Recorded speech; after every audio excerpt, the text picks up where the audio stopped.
مطبخ الحلويات العربية مطبخ كبير ومتنوع. اخترنا لكم منه اليوم وصفة العصملية بالقشطة.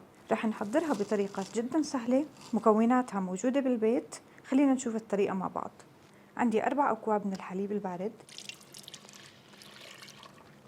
رح أنزل عليهم 6 معالق كبيرة من النشا.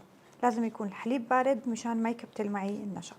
رح أخفقهم كتير منيح لحتى أتأكد إنه النشا عندي داب، وهيك معي الخليط جاهز لحتى أنقله على الغاز. رح أبدأ بإضافة السميد، وأنا مستعملة السميد الخشن وهو أساسي بهاي الوصفة. معلقة كبيرة من السكر، علبة قشطة 160 جرام. رح أحرك الخليط عندي كتير منيح لحتى يتجانس ويبدأ بالغليان. هيك جمد معي الخليط وقوامه جدا ممتاز. رح أضيف آخر شي معلقة كبيرة من ماء الزهر وأحركه كتير منيح. رح أرفعه عن النار وأتركه على جنب يبرد لحتى أستعمله. عندي 250 جرام عجينة كنافة خشنة، رح أضيف عليها كوب من السمن وأنا دوبته، وراح أنسل العجينة بهاي الطريقة وأتأكد إنه شربت كل كمية السمن اللي ضفتها. هاي الخطوة جدا ضرورية مشان وقت تحمير الصينية بالفرن تاخد كلها نفس درجة التحمير. وهيك العجينة عندي جاهزة. بهاي المرحلة رح أحتاج لصينية عدد 2 بنفس القياس. أنا مستخدمة صينية قطرها 20 سنتي وارتفاعها 4 سنتي، والصينيتين عندي بنفس الحجم ونفس القياس.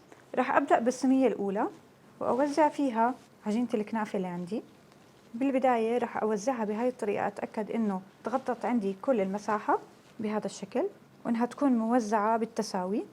باستخدام كوب راح أضغط على العجينة بحيث إنه أكبسها كتير منيح. وهاي الخطوة جدا مهمة لأنه لما تستوي العجينة عندي بالفرن وأقلبها ما تتكسر معي، وإذا بين معي إنه في فراغات بقدر أرجع أزيد عجينة كنافة وأضغط. هيك الصينيتين عندي جاهزين لحتى أفوتهم على الفرن.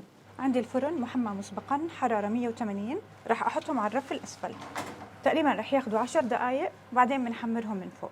رح أفرغ القشطة بكيس الحلواني حتى يكون علي أسهل استخدامها.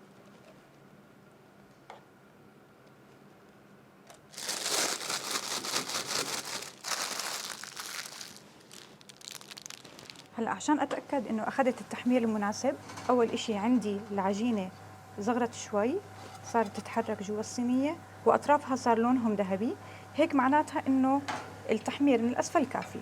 هلأ رح أرفع الشبك لأعلى وأحمرها من فوق. هلأ رح أتركهم يتحمروا عبين ما ياخدوا اللون الذهبي من الأعلى. وهيك عنا العجين بعد ما طلعت من الفرن. هلأ شوي شوي خوفا إنها تنكسر معي راح أنزلها بطبق التقديم. راح أشرب العجين بالقطر. هلأ راح أبلش أوزع القشطة على العجين بهاي الطريقة.